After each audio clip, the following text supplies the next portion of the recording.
I call it international leftovers because in every country, chicken is a staple.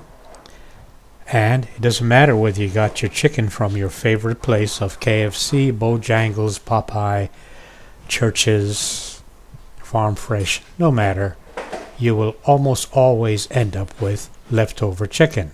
And this is what I suggest that you do with it. That's just a picture of my pantry. Here goes. The leftover chicken is almost always the big pieces because everybody likes the drumstick, chicken leg, chicken wings, and so forth. So these are the pieces that are left over. So here we go. The first things first. You want to separate the chicken from the bone.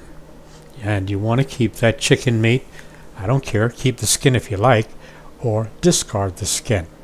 The important thing is you want to separate the chicken meat from the chicken bones. Now, I would strongly suggest that you use the discards, that is the bones, the skin, whatever, and use that for your chicken stock. That's very important, the chicken stock.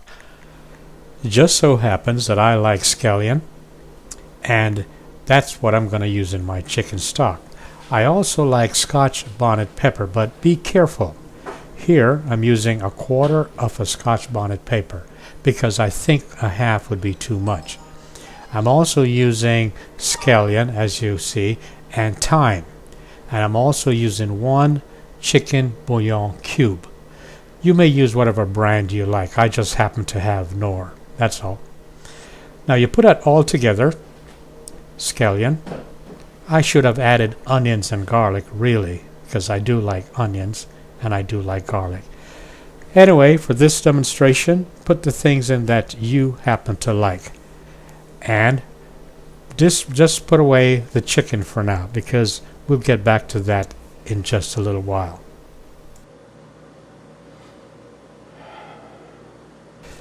This is the basic ingredients for our chicken stock. This all-important chicken stock that you made. And that is so important. Because if you look at the labels of chicken stock, there are a lot of things in there that I don't think you should be eating. Once you put it all together like that, of course, all you need to do now is to add water to cover it, because you're going to be boiling this. I would suggest that you simmer it for as long as you can. Maybe an hour. That's not too long, is it?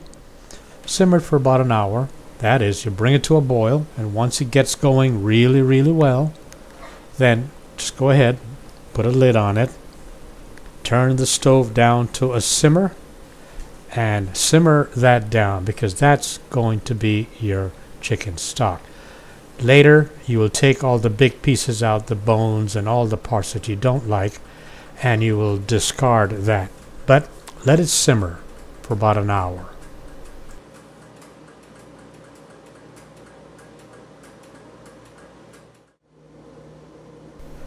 As you probably can tell, everything about this evolution is fun. I enjoy doing this. Okay, now for the dumplings. I call them spinners. To flour, I add some butter, real butter. I don't care for margarine, for reasons that I've explained earlier in a previous video. So I add butter, and I mix the flour and the butter together really well until they turn these little, looks like little pebbles, little bits of gravel, really. Then I add milk. I prefer to use buttermilk, but I did not have any today, so I just used regular milk, and then I make a dough out of it. Now, this is part of the fun part, and if you're doing it with your children, please allow them to be creative and make little shapes of their doughs. Here's an idea. I made spinners. I put a little lump of dough in my hand, and then I simply rub the dough together to form these, and they're called spinners. Now you want to put the spinners away for now. That's your chicken stock simmering, but in fact a lid should be on it. Now for the goodies, the body of your meal.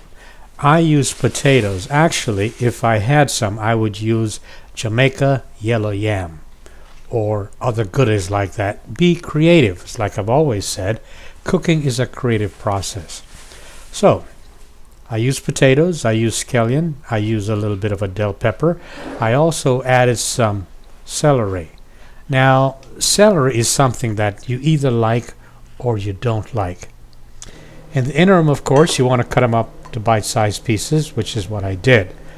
I cut up the potatoes and I added about 2 tablespoons of flour to all of the mixture. I'll explain to you why I did that. On second thought, I'll tell you right now. Because the flour will add to the meal by thickening the meal. To that, of course, I added some more scallion, celery, the bell peppers, I told you about that before. And here again, you may want to add whatever you like. Get your family input. What do they like in their meal? And add that. Then I put it all together, and then I will add, and this is a personal choice, beer, wine, or water. That's entirely up to you. Now, I do this because I want to mix the flour into the goodies, into the potatoes, the celery, the pepper. I want to dissolve the flour into all of my mixture here. And then, finally, you remember that meat that we separated earlier? The meat from the bones, you know, that chicken that we separated. I now add that chicken to all the goodies, just like that. I already told you that I'm not a professional chef, so I just do things because I find it creative and because I enjoy it. But any suggestions that you may have, please share them because I want to know about them. Now that everything is in the pot, as they say, now is a good time to add your chicken stock.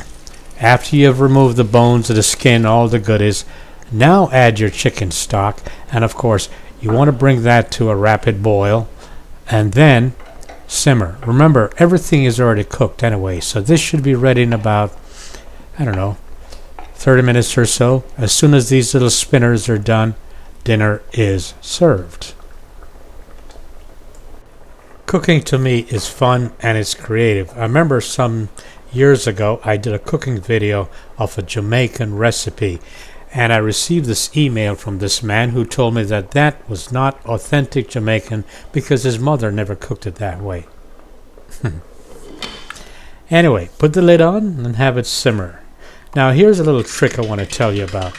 If your soup is not thick enough, then what you'll want to do is to get a cup of water, and then you want to add maybe a full tablespoonful of flour to that water, cold water, and then add it to your soup like that. Stir it in well. It'll thicken your meal, and you'll enjoy it even more.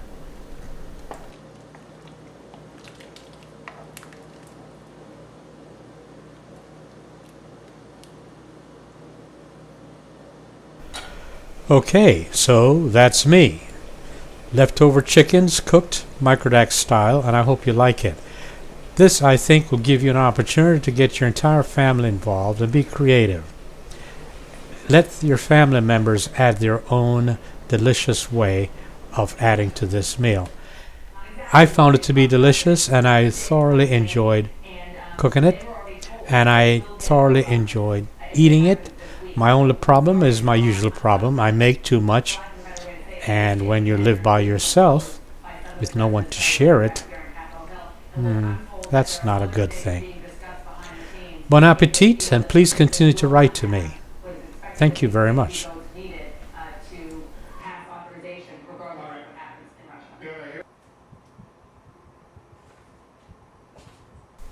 So, what do you think? Garnish with some parsley, maybe? How about a dash of Parmesan cheese, huh? By the way, if your families tell you that this does not look like the stuff from the can, that is because we did not use yellow number 5 or yellow number 6 as is done by the commercial soup makers. You want to look it up. what yellow number 5 and yellow number 6, what they're all about and what it does to your system. One theory adds that it helps to make your children hyperactive, and it's even been association with ADHD. This isn't what the natural food looks like.